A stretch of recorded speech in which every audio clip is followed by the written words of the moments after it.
Hi there. So today I'm going to show you about um, mathlearningcenter.org and some of the apps that are on there that could really help our students. One app in particular that I'm going to be showing and talking to you about is their fractions app. With it, we can manipulate fractions that students would be doing in the classroom, but with either fraction bars or fraction circles. Normally I would use this in a fourth grade classroom as like the beginning, but you could even use it younger than fourth grade because in first and second, they're also learning about whole sizes and halves and different parts that a whole can have. But I think that this would be especially helpful for fourth grade students. So let me go ahead and show you how to get to the website. So you can just go to Google and then you can do a Math Learning Center. And so it's right here, so I can just click it. And it's this one right here, the Bridges Math Program. Just go ahead and click on that.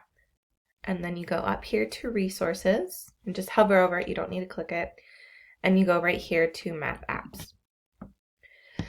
And so on here you can see these are the different apps that I was talking about. You can use these for so many different ages. Like Number Rack would be specifically great for the kindergarten age because that's when they're talking about numbers 1 through 10 and creating bases. But so let's go ahead back to the top, and right here is the fractions. So we go ahead and click on that, and then this page pops up. There are three options down here underneath this little slideshow showing how you can use it and what you can do with it. If you have an iPad or a tablet, you can go ahead and go to the Apple Store or the Chrome Store. But if you don't have either, you can go ahead and use the web app and it works just as fine. So it'll bring you to this page. Now, as parents or caregivers of the student, we need to make sure that we go through it with them on how to use this website. So I would strongly encourage, the two of you or however many of you there are, to go ahead and just fool around with it a little bit so they can get used to how the website works, what they can do with it. And, if they were in the school setting, we would have them do the same thing with the fraction circles and the fraction bars. Because just by messing around with it, they are learning how different parts of a fraction can make one whole fraction. But yeah, so some super cool things to do are you can go down here to the fraction bar and then you can put in however many parts you want. So say we want 7 because we don't have the option to just automatically click 7. We can just type it in here, hit OK, and there's our fraction bar. If this is too small for you or your student, you can always make it larger or smaller depending on how you want it. I like it a little bit bigger so it's easier to see. But say you're looking at two different fractions, you can go ahead and click it again. And it will automatically give you the same exact size that you have in the original one. And this is really cool because then it helps the student see that we're looking at two wholes that are just cut into different pieces. So say this time we want it in 6ths instead of 7ths, and we just hit that and hit OK again. And we can see now that these are two different wholes. They're just cut into different pieces. If it's too hard or confusing for them to have them directly under each other, you can go ahead and separate them a little, but try and keep them in line so that way the student can see that they are still the same whole. They're just cut into different pieces. What's also really cool is you can do circles. So if your student doesn't like looking at the rectangular format, then you can go over to the circle and you can click on circles. So say we're comparing our 7ths and we're comparing our 6ths. And just like with the rectangles, we want to make sure that the circles are the same size so that way we can see that they're still the same whole. Because if I made this one larger than that, a student might think like, oh, this 6th is way bigger than this 7th. Yes, that's true, but they're still part of the same whole. So let's just go ahead and make that about the same size. So yeah, just making sure that the student understands that it is the same size whole, because if we made this one a lot larger, then the student would say this 7th is bigger than this 6th, which is not true. So just making sure that they're the same size is really, really important here. Just that way we don't make any misconceptions about a whole and how many pieces it's broken up into. Something else that's super cool that I like is you can do colors. So if we're looking at 2/7, and then we want to look at maybe 3/6, then we can compare. And let's go ahead and do that to this one too. Make 2/7 and 3/6. Either format is fine. It's really up to what's the student prefers. If they prefer the rectangular format, then really encourage them to use this instead of the circles, because for some students the circles can be harder, especially when comparing fractions like 2/7 to 3/6. The circle format is a little bit more difficult to visualize as represented to the whole, whereas the rectangular format is easier to see because they're kept in line with each other basically. Something else that's really cool that I enjoy about this is if you are maybe testing your student, you want them to show you what 1/2 looks like as it's on 3/6 or on the 6 scale.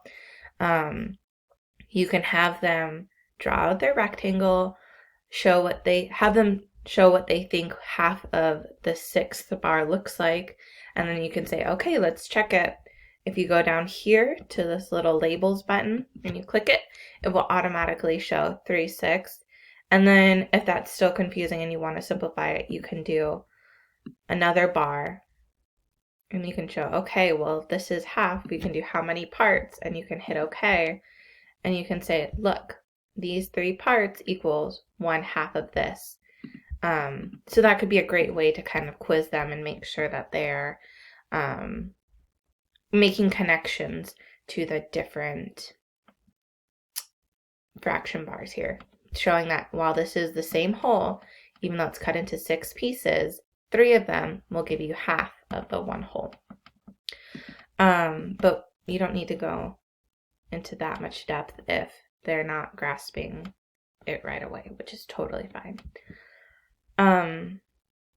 Something that's cool too is you can rotate them. So if they prefer seeing it in this format, the long ways versus across, you can do that as well. You can flip it back.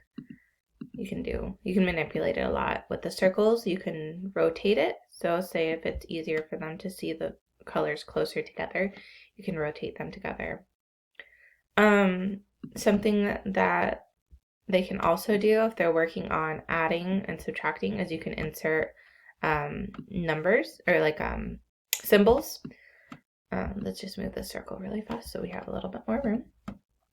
But yeah, so you can insert symbols. So say we're adding 2/7, and we'll change this to 7 so it's a little bit easier. Let's delete that one. Add a circle. Type in 7, hit OK, and we'll do 3. So say they're looking at 2/7 plus 3/7, and then we can insert a symbol, put an equal sign, create another circle, type in 7ths again, and then the student can see like, okay, 3/7 plus 2 more 7ths will give us 5/7. So they can do 1, 2, 3, 4, 5, and there they can see that the answer is 5/7. And you can also take away those labels so that way they can just look at the picture. But if the picture is too confusing for them, you can put those labels back and you can see them. But if you're trying to quiz them on visually representing what 2/7 plus 3/7 is to get your answer, then you would want them to do it this way. and then they could say that the answer is 5/7, and then you can say, okay, let's check, and then you can put the labels back. Something else that you can do is you can like draw on here. So if you want to practice writing your fraction, you can do that as well. So you're doing 5/7, and that's when you would talk about that 7 being the whole and the 5 being how many parts there are in the whole. Also, what I like about this is you can draw lines, so you can section off different parts of the paper here. You can say this was problem 1, this was problem 2, and this was problem 3. That way the student can keep everything on one page. Oops, didn't mean to. You can keep everything on one page, or you can just erase it by hitting the start over button down here. But yeah, so this is a super easy and fun to use website. Like I said in the beginning, I strongly recommend just messing around with it in the beginning, so that way you guys can get a feel of what's going on and how to use it and what it is that you're going to be doing. And I hope this helps everybody in understanding how fractions work and how to use them. And it's just a really fun, easy tool. And then you can also watch Khan Academy videos, of course. And from those Khan Academy videos, you can do it on this website. You can practice what they're doing in the video, real life, on your screen here. This way, it's a fun, easy way to do it because not everybody will have those fraction circles or those fraction bars at home. And this would be a fun way to be able to manipulate what it is that you're looking at. But yeah, I hope this video helped and